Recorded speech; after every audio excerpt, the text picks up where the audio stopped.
Major film studios refused to finance this movie, and both creators and actors didn't take it seriously. However, it ultimately received universal acclaim from audiences and critics worldwide, and launched one of the most popular and successful franchises in cinema history. Movies Inside Out presents Star Wars Episode 4: A New Hope is an epic space opera by George Lucas, released in 1977, that continues to inspire countless science fiction films up to this day.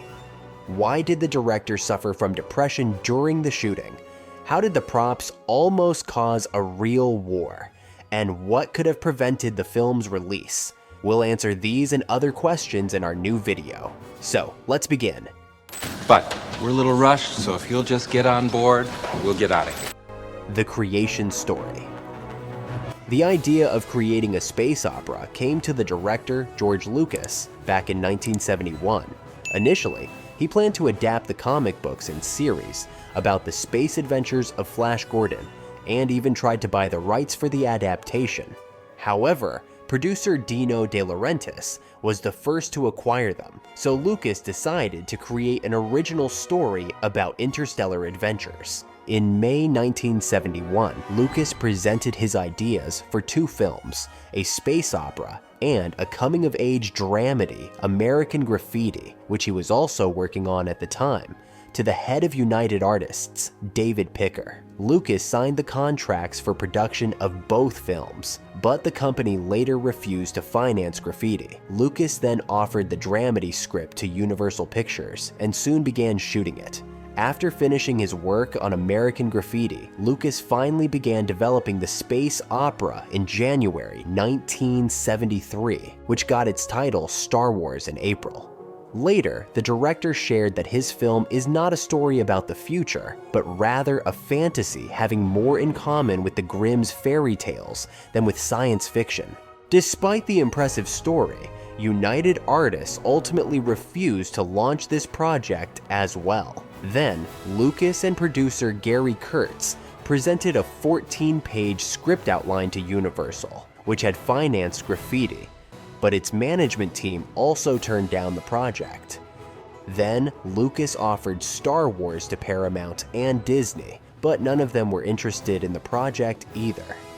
In June 1973, Lucas finally got lucky with 20th Century Fox. The company's president didn't really dive into the technical details of the film, but believed in the creator's talent and agreed to start production.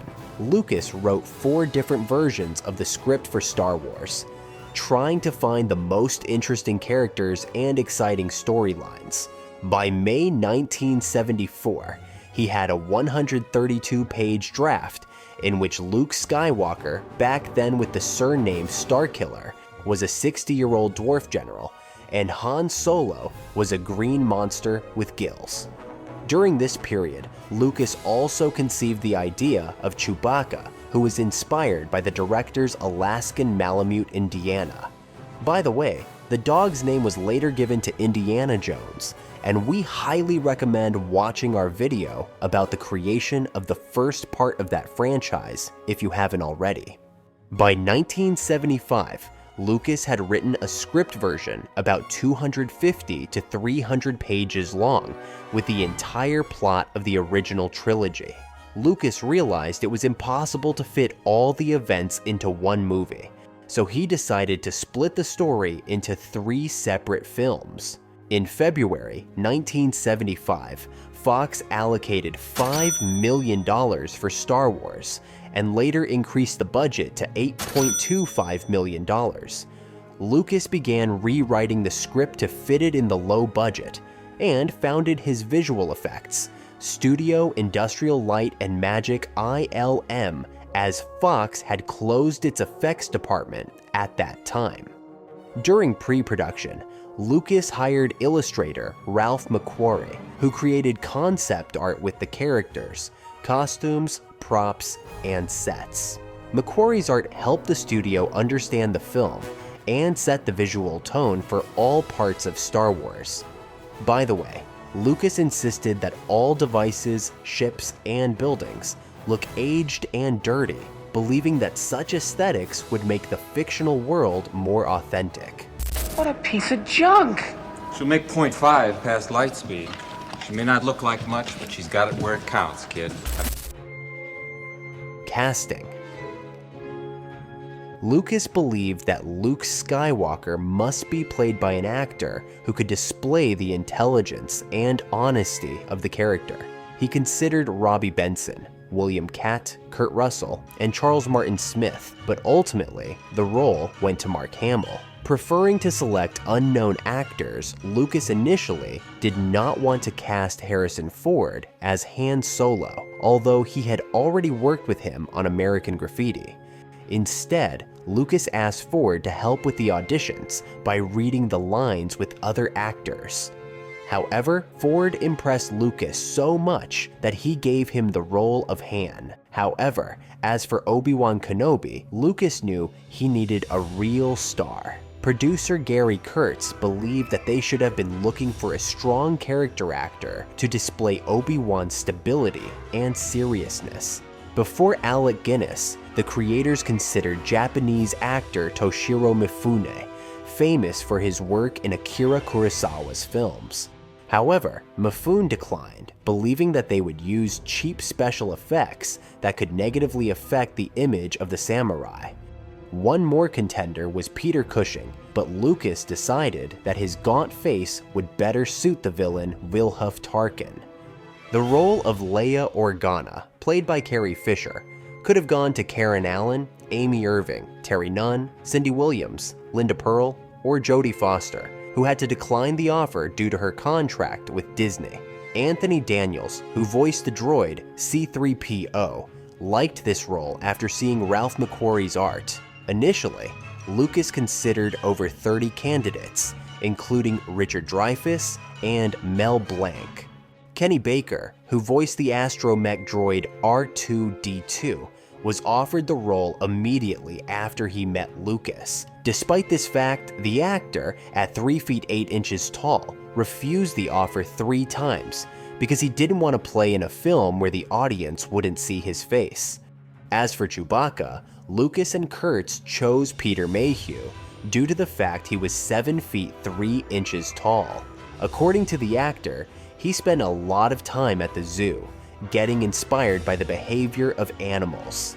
The role of Chewbacca was also offered to David Prowse, but he declined because he wanted to play a villain.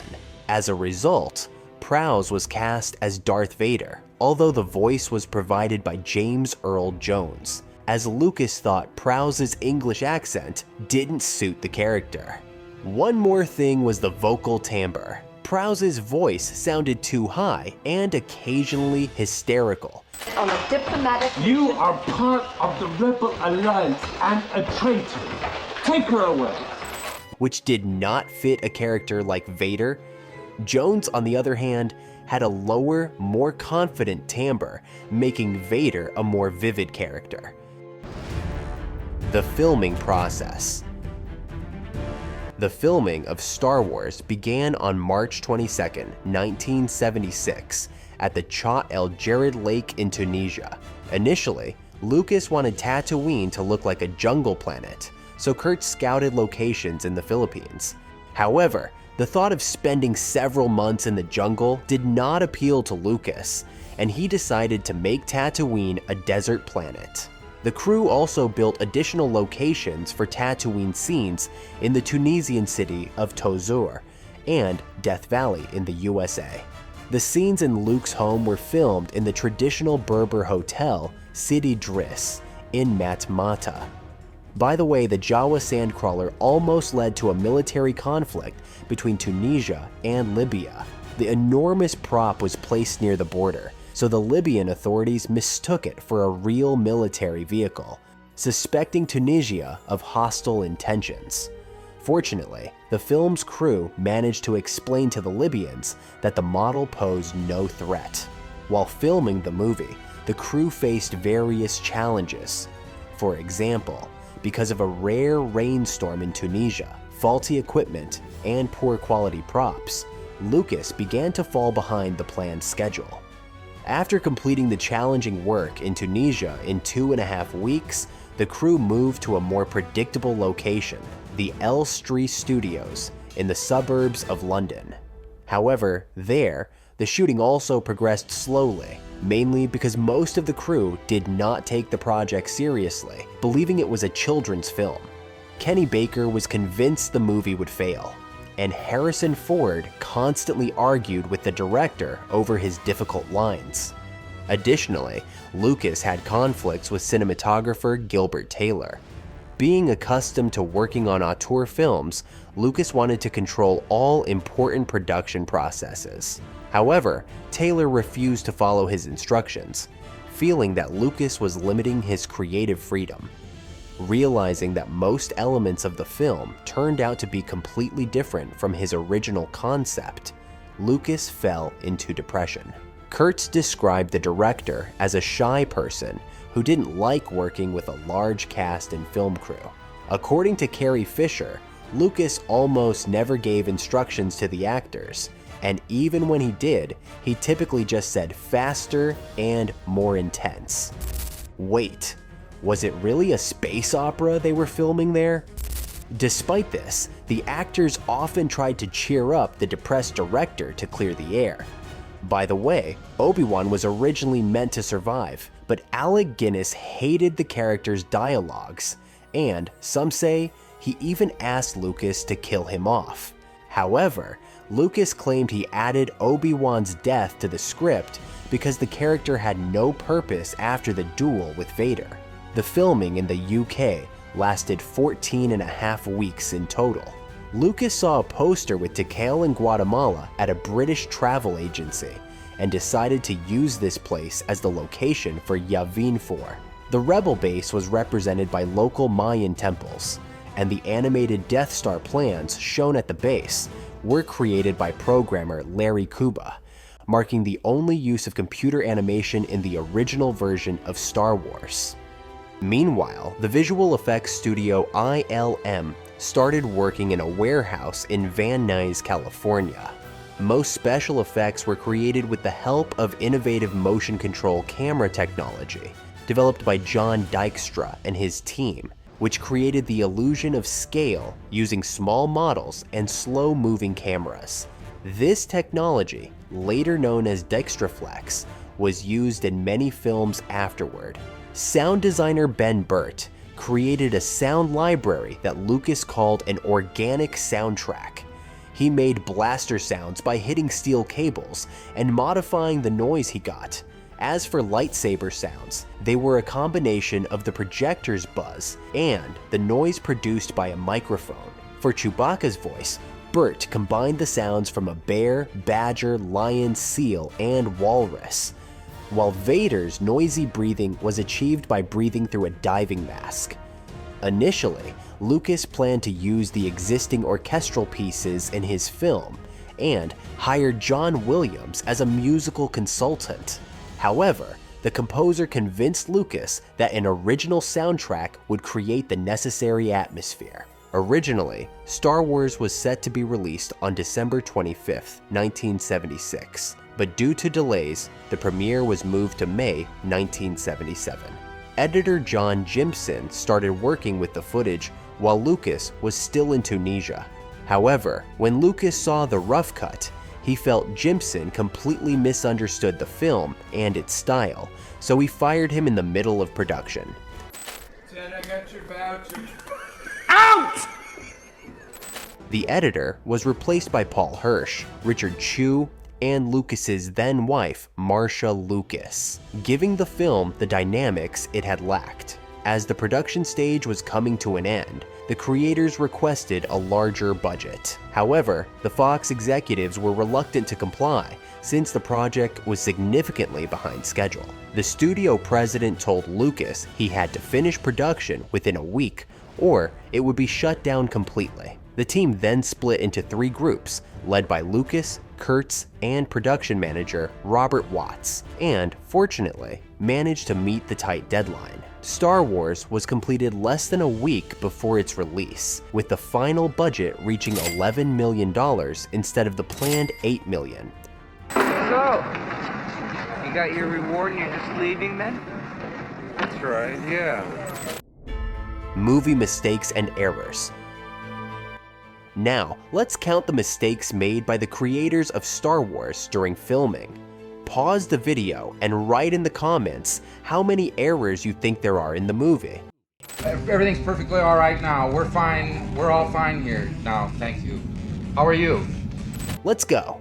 At the beginning of the film, during the shootout, you can see that supposedly powerful blasters do not damage the ship's hull at all.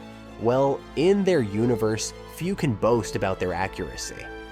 In the scene where Darth Vader chokes Captain Antilles, you can see that the man is standing on something, and when the strangled character flies to the side, he somehow manages to soften his fall. Next, we see R2-D2 moving around the ship on very small wheels, which he wouldn't actually be able to use in the desert. The crashed escape pod initially lies in a clean crater, but a few seconds later, it is in a charred one, and the weather on Tatooine changes too often from sunny to cloudy and back. Then, there is a double streak on C-3PO's chest that appears on different sides in different shots. It's also strange that Imperial stormtroopers find a lost part of the droid's body in the location where he never appeared. In some shots, you can see the legs of the actor inside R2-D2, which the editor apparently forgot to remove during post-production. In one scene, a burned astromech droid appears simultaneously in different places. You can see him next to Luke and then next to R2-D2. C-3PO holds a rag that disappears and reappears in different frames. Next, when Luke is talking to his uncle, he is holding a glass that switches from his left to his right hand. The suns are at different distances from each other in close-up and wide shots, and when a Tusken Raider attacks Luke, you can see that the film runs backward for a few seconds. Also, it's strange how R2-D2 manages to get into the cave through such a small hole, which, however, looks much larger when filmed from the inside.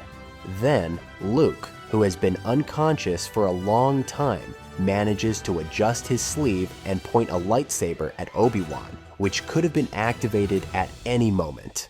Shortly after that, you can also notice a cloak appearing and disappearing in different shots. In another scene, the backrest of Tarkin's chair changes its height in different shots. And later, when Vader enters Leia's cell for interrogation, the guard on the right side of the door is played by two different actors. Next, you can see three Jawas sitting in the shade, but in a few seconds, the sun is shining directly on them. On the Millennium Falcon, a radar dish appears out of nowhere, and Chewbacca gets a bandolier that is visible only from the back. At first, an Imperial officer wears a light uniform, but in a second, we see he is in a dark one. On the Death Star, there are no surveillance cameras at all, yet in the detention center, there are 6 of them in every corner. You can also see strange consoles there with a visible wood panel texture. Initially, 3 blasters are standing against a wall, but later there are 4. During the shootout, Luke's white shoulder pad disappears and then reappears. Additionally, Leia blasts a relatively small hole in the grate, but it soon becomes bigger and more convenient for the characters.